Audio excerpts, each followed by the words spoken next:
بسم اللہ الرحمن الرحیم۔ حضرت ابراہیم علیہ السلام جب اللہ کے حکم سے خانہ کعبہ کی تعمیر شروع کی تو ایک وقت آیا کہ دیواریں سر سے اونچی ہونے لگیں۔ حضرت ابراہیم علیہ السلام نے اپنے بیٹے حضرت اسماعیل علیہ السلام کو حکم دیا کہ کوئی پتھر لے کر آئیں جس پر کھڑے ہو کر خانہ کعبہ کی دیواریں اونچی کی جا سکیں۔ قریب ہی دنیا کا پہلا پہاڑ ابو قیس موجود تھا۔ یہاں یہ بتاتے چلیں کہ جبل ابو قیس ایک شرف و بزرگی والا پہاڑ مانا جاتا ہے۔ طوفان نوح کے بعد قبیلہ مزہج کا ایک شخص اس پہاڑ پر آیا جس کی کنیت بو قیس تھی۔ زمانہ جاہلیت میں اس کو الامین بھی کہا جاتا تھا۔ چنانچہ حضرت اسماعیل علیہ السلام ابو قیس پہاڑ کی طرف پتھر ڈھونڈنے کے لیے چل پڑے کہ جس پر کھڑے ہو کر حضرت ابراہیم علیہ السلام خانہ کعبہ کی تعمیر کر سکیں۔ راستے میں حضرت اسماعیل علیہ السلام کو حضرت جبرائیل علیہ السلام ملے۔ حضرت جبرائیل نے حضرت اسماعیل علیہ السلام کو دو پتھر دکھائے اور فرمایا کہ یہ دونوں ہی جنت سے آئے ہوئے ہیں، لیکن حضرت ادریس علیہ السلام نے طوفان نوح کے خوف سے ان دونوں پتھروں کو اس ابو قیس پہاڑ میں چھپا دیا تھا۔ حضرت جبرائیل علیہ السلام نے دونوں پتھر حضرت اسماعیل علیہ السلام کو دے دیے اور فرمایا کہ ایک پتھر کو خانہ کعبہ میں لگا دیں اور دوسرے پتھر پر کھڑے ہو کر تعمیراتی کام کریں۔ جس پتھر کو خانہ کعبہ میں لگایا گیا اس کو حجرہ اسود کہا جاتا ہے، اور جس پتھر پر کھڑے ہو کر حضرت ابراہیم علیہ السلام نے خانہ کعبہ کا تعمیراتی کام کیا اس کو مقام ابراہیم کہا جاتا ہے۔ ترمذی، احمد، حاکم اور ابن حبان کی روایت ہے کہ رسول اللہ صلی اللہ علیہ وآلہ وسلم نے فرمایا، حجرہ اسود اور مقام ابراہیم جنت کے دو یاقوت ہیں، اللہ تعالیٰ نے ان کی روشنی مٹا دی ہے، اگر ایسا نہ ہوتا تو یہ مشرق و مغرب کو روشن کر دیتے۔ مقام ابراہیم کے لغوی معنی ابراہیم کے کھڑے ہونے کی جگہ کے ہیں۔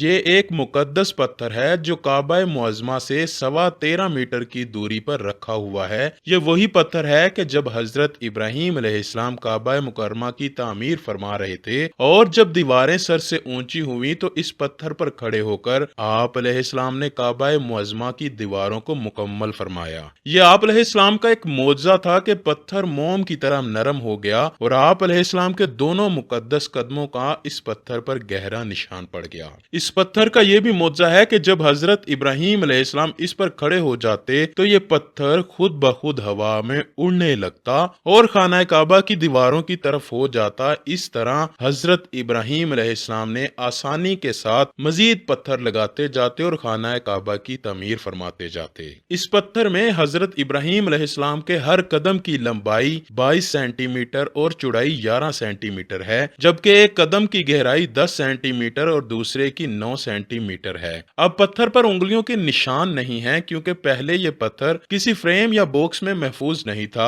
اور لوگ برکت حاصل کرنے کے لیے اسے چھوتے اور چومتے تھے، اس لیے انگلیوں کے نشانات باقی نہ رہے۔ 20ویں صدی عیسوی میں اس پتھر کو چاندی کے صندوق میں رکھ کر اوپر ایک گنبد جیسا 18 مربع میٹر کا کمرہ بنا دیا گیا۔ چونکہ یہ کمرہ طواف میں رکاوٹ بنتا تھا اس لیے اس کی جگہ شیشے کا ایک خول تیار کیا گیا۔ پتھر کو شاندار کرسٹل میں رکھ کر آس پاس سونے کا پانی چڑھی ہوئی جالی لگا دی گئی۔ باہر 10 ملی میٹر ایسا شیشہ لگا دیا گیا جو بلٹ پروف ہونے کے ساتھ ساتھ ہیٹ پروف بھی ہے۔ خوش نصیب حضرات آج بھی اس مبارک پتھر کی زیارت کرتے ہیں۔ حضرت ابراہیم علیہ السلام کے قدموں کے مبارک نشان کی بدولت اس پتھر کی فضیلت اور عظمت میں اس طرح چار چاند لگ گئے کہ اللہ تعالیٰ نے اپنی کتاب قرآن مجید میں اس کی عظمت کا خطبہ ارشاد فرمایا جس کا ترجمہ ہے، اور یاد کرو اس وقت کو جب ہم نے خانہ کعبہ کو لوگوں کے لیے ایک مقام رجوع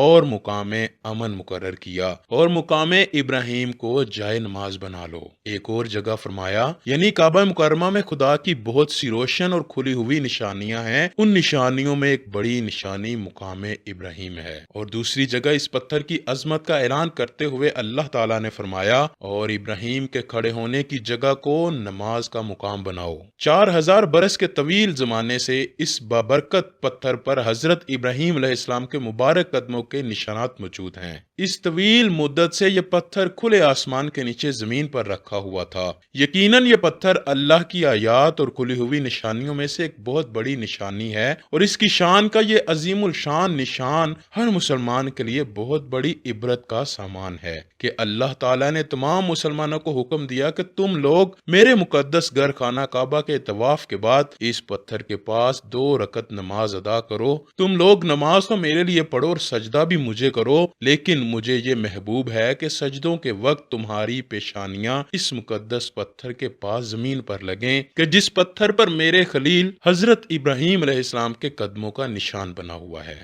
مسلم خلفاء اور سلاطین نے مقام ابراہیم کی بڑی خدمت کی۔ بعض نے اسے سیسے کی پلیٹوں سے بنی کرسیوں پر چسپاں کرایا۔ خلیفہ منتصر باللہ نے 241 ہجری میں سیسے کی بجائے چاندی کی پلیٹیں تیار کروائیں۔ آگے چل کر مقام ابراہیم کے لیے کمرہ بنوایا گیا۔ 900 ہجری میں اسے از سر نو تعمیر کرایا گیا۔ عثمانی سلطان عبدالعزیز نے گنبد کو 1.5 میٹر اونچا کرا دیا۔ پھر جب امیر سعود بن عبدالعزیز آل سعود نے 7واں حج کیا تو انہوں نے گنبد ختم کروا دیا۔ عوام مقام ابراہیم اور اس پر قدموں کے نشانات کھل کر دیکھنے لگے۔ حج، طواف اور نماز ادا کرنے والوں کی تعداد میں اضافہ ہوا تو محسوس کیا گیا کہ مسجد الحرام میں مقام ابراہیم کی وجہ سے نماز میں رکاوٹ پیدا ہو رہی ہے۔ رابطہ عالم اسلامی نے اس سے متعلق جائزہ تیار کرایا اور شاہ فیصل کی خدمت میں پیش کر دیا۔ تجویز کیا گیا تھا کہ مقام ابراہیم میں جو اضافے کرائے گئے ہیں انہیں ختم کرا دیا جائے اور اسے شیشے کے کیس میں رکھوا دیا جائے۔ ایسا کرنے سے جگہ میں اضافہ ہوگا اور اسی کے ساتھ ساتھ عوام الناس کا یہ عقیدہ بھی غلط ثابت ہو جائے گا کہ اس جگہ حضرت ابراہیم علیہ السلام کی قبر ہے۔